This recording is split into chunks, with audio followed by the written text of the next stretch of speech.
सोचिए एक ऐसा शख्स जो सरकारी बस चलाता था, जिसकी नौकरी बिल्कुल आम कर्मचारी जैसी थी, लेकिन अचानक पुलिस उसके घर पहुंचती है और पुलिस को जो उसके घर से मिलता है वो सन्न कर देने वाला है, वो चौंकाने वाला है। एक सरकारी बस को चलाने वाला ड्राइवर, उसके घर से नोटों से भरे बैग बरामद किए जाते हैं, नकदी बरामद की जाती है, सोने की ईंटें बरामद की जाती हैं, जिसे देखकर पुलिस सन्न रह गई कि आखिरकार एक सरकारी बस को चलाने वाला ड्राइवर इतनी संपत्ति अर्जित कैसे कर सकता है। नमस्कार, आप देख रहे हैं डिजिटल दंगल। आपके साथ मैं हूं प्राची पाराशर। ये चौंकाने वाला मामला पश्चिम बंगाल के बीरभूम से सामने आया है, जहां एक सरकारी बस को चलाने वाला ड्राइवर किस तरीके से मालामाल था और उसने अपने घर में सोने की ईंटों के साथ कैसे बोरों में भरकर कैश छिपा रखा था, इसे देखकर पुलिस सन्न रह गई। और इसके साथ ही साथ एक बार फिर से टीएमसी के शासनकाल में जो टोलेबाजी हुआ करती थी, जो भ्रष्टाचार हुआ करता था, एक बार फिर से उसकी पोल खुल गई। आज सिलसिलेवार तरीके से डिजिटल दंगल में आपको बताऊंगी कि कैसे बीरभूम पहुंची बंगाल पुलिस के हाथ वो लगा जिसकी कल्पना भी शायद बंगाल पुलिस नहीं कर रही थी। आखिर पश्चिम बंगाल में पहले की सरकार में ऐसा क्या सिस्टम चला करता था कि लोग अपने घरों में बोरे में रखकर कैश छिपा कर रखते थे। ऐसा अमूमन आप फिल्मों में देखते हैं, ऐसा अमूमन आप फिल्मों की कहानी में देखते हैं कि कोई शख्स भ्रष्टाचार का पैसा छिपाने के लिए दीवार में जगह बनाकर नोटों को चिनवाता है, बोरों में भरकर नोटों को रखता है, सोने की ईंट छिपाने के लिए तरह तरह के इंतजाम करता है। लेकिन बीरभूम में जो हुआ वो फिल्मी नजारा नहीं, बल्कि बिल्कुल असलियत थी। एक ऐसी असलियत जिसने कई सवाल भी खड़े कर दिए, जिसने पुलिस की कार्रवाई को एक नई दिशा दी है। तो आज आपको बताती हूँ सबसे पहले कि मामला है क्या।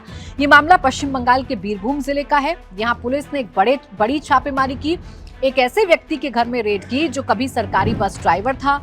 इस व्यक्ति का नाम मीनार मंडल है। गौर से सुनिएगा, इस व्यक्ति का नाम मीनार मंडल है। घर बड़ा सामान्य सा, जहां पर पुलिस ने छापेमारी की। घर को बाहर से देखकर तो कम से कम ये नहीं कहा जा सकता है कि मीनार मंडल नाम के इस शख्स ने अपने घर में इतना धन छिपा रखा है, इतने पैसे छिपा रखे हैं या इतना सोना छिपा रखा है। बताया जा रहा है कि ये सरकारी बस में नौकरी किया करता था, ड्राइवर का काम किया करता था, लेकिन कुछ वक्त पहले इसने नौकरी छोड़ दी थी और ये स्टोन ट्रेडिंग का काम कर रहा था, यानी कि पत्थर के कारोबार से जुड़ गया था। लेकिन क्या पत्थर के कारोबार में इतना पैसा कोई कमा सकता है कि 32 बोरों में रखकर कैश को छिपाया जाए?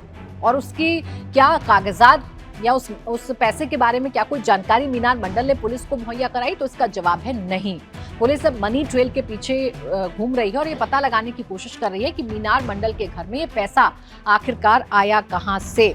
इसके घर पर छापा भी इसी वजह से मारा गया क्योंकि एक सरकारी नौकरी करने वाला व्यक्ति, एक बस को चलाने वाला व्यक्ति अचानक से पत्थर के कारोबार से जुड़ता है और रातों रात उसके जो हाव भाव हैं वो बदल जाते हैं, जिसके बाद पुलिस छापेमारी करने पहुंच जाती है।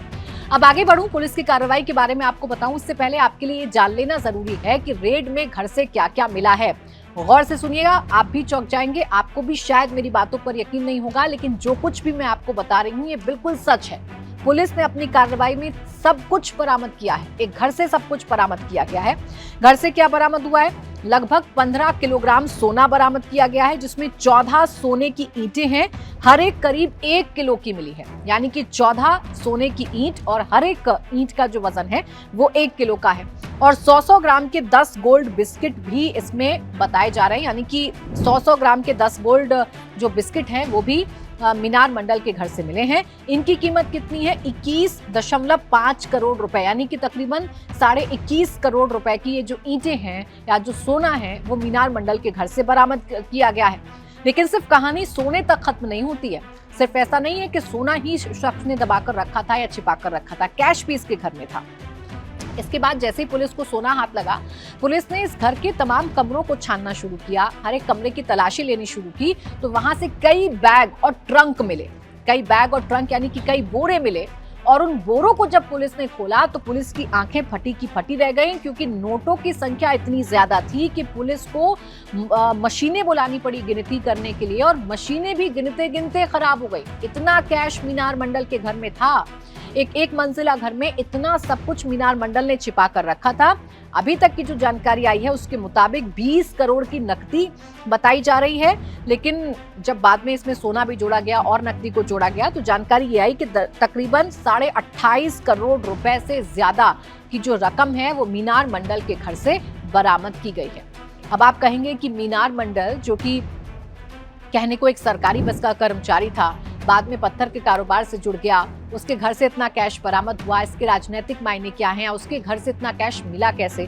तो इसके पीछे की वजह है वो सिस्टम जो पश्चिम बंगाल में चला करता था, जिसे आधार बनाकर पश्चिम बंगाल में बीजेपी ने टीएमसी के खिलाफ चुनाव लड़ा और बीजेपी ने अपनी सरकार बनाई। ये सिस्टम था भ्रष्टाचार का, ये सिस्टम था टोलेबाजी का, ये सिस्टम था नेताओं के घरों से कैश बरामद होने का, और अब उसी सिस्टम का भांडाफोड़ हो रहा है। उसी सिस्टम का भांडाफोड़ करने के लिए शुवेंदु सरकार की जो पुलिस है वो लगातार कार्रवाई कर रही है। फिलहाल पुलिस का दावा यह है कि मीनार मंडल का संबंध कथित कारोबारी टुल्लू मंडल उर्फ मोहम्मद नजीबुद्दीन से है। टुल्लू मंडल का नाम लंबे समय से पत्थर और खनन कारोबार से जुड़ी जांचों में सामने आता रहा है। जांच एजेंसियों के मुताबिक बीरभूम इलाके में लंबे समय से अवैध खनन, राजस्व चोरी और माफिया नेटवर्क की शिकायतें मिलती रही हैं और इसी कड़ी में पुलिस लगातार कार्रवाई कर रही थी। इसी कड़ी में पुलिस लगातार ये पता लगाने की कोशिश कर रही थी कि ऐसे कितने घर हैं जहां इतना कैश मिला है। अनुव्रत मंडल, जो कि टीएमसी के नेता रहे, उनके करीबी मीनार मंडल को बताया जाता है और वहीं से कैश बरामद किया गया। और आपको याद दिलाते हैं, जब से पश्चिम बंगाल में बीजेपी की सरकार बनी है तब से कभी किसी नगर निगम के कर्मचारी के घर से, कभी किसी पार्षद के घर से ये ऐसा कैश बरामद हो रहा है या वो चीजें बरामद हो रही हैं जो सरकारी हैं, और इसीलिए जो भ्रष्टाचार का सिस्टम है वो पूरी तरीके से नेस्ता नाबूद हो रहा है। अब पश्चिम बंगाल में पहली बार नहीं है जब इस तरीके से नोटों का जखीरा मिला। नोटों का जखीरा इसलिए कह रही हूँ कि इतने सारे नोट मिलते हैं कि उनको गिनने के लिए सोचिए पुलिस के जो कर्मचारी हैं या पुलिस के जो अधिकारी हैं वो नहीं गिन पाते। बाकायदा इनके लिए नोट गिनने की मशीन मंगाई जाती है, मशीन बुलाई जाती है। ऐसा 2022 में भी हुआ था। साल 2022 का वक्त याद कीजिए जब पश्चिम बंगाल से ऐसी ही बड़ी बरामदगी हुई थी और उस वक्त की जो तत्कालीन सरकार है, टीएमसी की सरकार, ममता बनर्जी की सरकार, वो सवालों के घेरे में आ गई थी।